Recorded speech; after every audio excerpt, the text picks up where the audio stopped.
लाल बाबू पंडित जी हैं और आस्था की मूर्ति है। और ये मेरे बड़े भाई, ये कभी गलत किए नहीं, ये ईमानदार है मेरे रिश्तों को लेके, हमें लेके, अपने सिनेमा को लेके।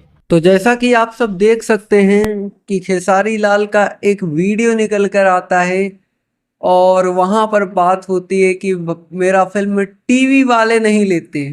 खेसारी लाल मना कर दिए प्रचार करने से, समझ सकते हैं। और खेसारी लाल बोलते हैं भैया कि भाई कभी गलत नहीं किए हैं।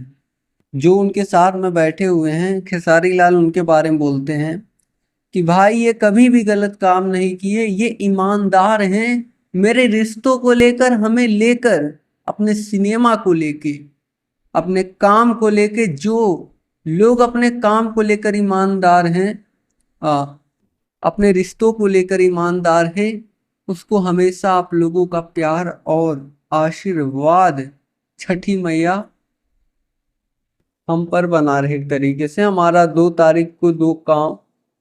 तारीख को शाम 6 बजे रिलीज हो रहा है। एक तरीके से चीजें हो रही हैं, अब उतना ज्यादा डीपली में नहीं जा सकते। हाँ, लेकिन ये वीडियो सोशल मीडिया पर अभी के टाइम पर आया था, कुछ क्लिप्स में लगा दूंगा आपको, आप लोग देख लीजिएगा।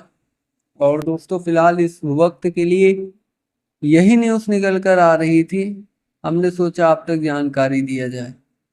और ऐसे ही भोजपुरी इंडस्ट्री से रिलेटेड तमाम न्यूज देखने के लिए दोस्तों आप हमारे इस चैनल को सब्सक्राइब कर सकते हैं, बेल नोटिफिकेशन को ऑल पर सेलेक्ट कर सकते हैं, जिससे भोजपुरी इंडस्ट्री की हर खबर आप तक सबसे पहले पहुंचे। जी धन्यवाद दोस्तों।